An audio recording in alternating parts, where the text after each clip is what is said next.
In the heart of what was once a testament to an empire, a lone figure stood against the wrath of the earth itself. His name was Caesar, and the world around him was coming undone. Pillars, ancient and proud, groaned under the strain of a tremor that threatened to swallow history whole. The ground beneath his feet was no longer a certainty, but a series of fleeting opportunities for survival. He moved not like a man, but like a force of nature in his own right, a whirlwind of muscle and instinct against a backdrop of chaos. The sky, a brilliant, unforgiving blue, was filled with dust and the ghosts of pulverized stone. Below him, a chasm opened, a dark invitation to oblivion. But Caesar's eyes were not on the fall. They were on the next handhold, the next precarious ledge, the next impossible leap. His breath came in sharp, controlled bursts, each exhalation a small victory, each inhalation a preparation for the next desperate move. The scarf he wore, a vibrant slash of color against the crumbling beige of the ruins, danced in the violet air, a flag of defiance against the inevitable. He launched himself across a gap that widened with terrifying speed. His fingers, caked in the dust of ages, clawed for purchase on a slab of rock that had stood for centuries. He was a study in motion, a master of his own physical form, pushing his body to the absolute limit. The camera follows his every move, so close you can feel the grit under his fingernails, the strain in his corded muscles. The world shakes, the view blurs, mirroring the dizzying dance of survival he performs. He is grace and power personified, a human sculpture carved from sheer will, battling a crumbling world. This wasn't just a fight against gravity. It was a race against time. The very structure he clung to was a puzzle dissolving before his eyes. A section of the floor, a once solid mosaic, collapsed into a cascade of stone and dirt, plunging into the abyss. Caesar didn't hesitate.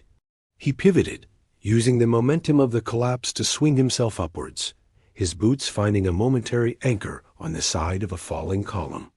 It was a ballet of destruction, and he was its unwilling yet masterful choreographer.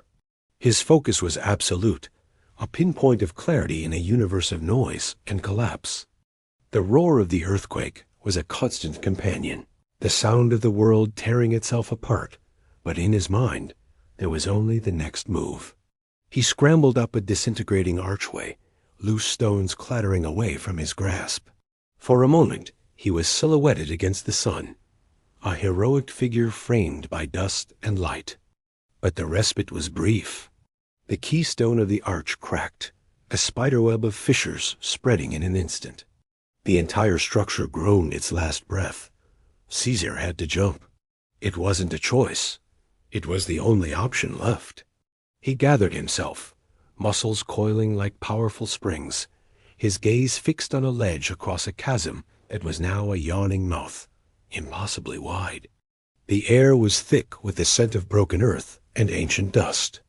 He could feel the vibrations not just in his hands and feet, but in his very bones, a deep, resonant hum of finality. This was the leap that would define everything. He pushed off, a human projectile soaring through the debris-filled air. The world seemed to slow down, the roar of the quake muting to a distant hum. For this single eternal second, he was flying. He was a testament to the strength of the human spirit, a refusal to surrender. His arms stretched out, fingers reaching, straining for the distant edge.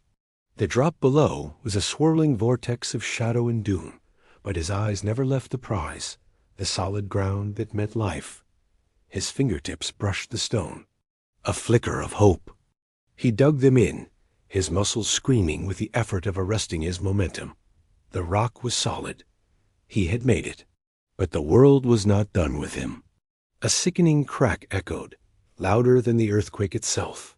The ledge he clung to, the very symbol of his salvation, began to crumble.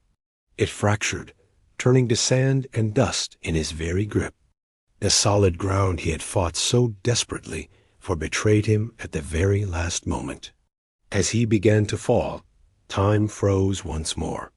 The wind rushed past him, tearing the scarf from his neck, sending it fluttering upwards like a final vibrant farewell. He wasn't screaming. He wasn't pleading. A look of fierce, unyielding pride settled on his features. His body might be falling, but his spirit remained unbroken, soaring. He took one last look at the sky, at the sun he had fought so hard to remain under. A declaration, not of defeat, but of his very soul, formed on his lips, a final tribute to his lineage, to the blood of ZEPPELI that flowed through his veins, a legacy of sacrifice and honor. This was not an end born of failure, but a destiny met with a warrior's heart. His purpose was fulfilled, his spirit unchained, even as gravity claimed its due. The camera holds on his face a mask of beautiful, tragic defiance before everything fades to black.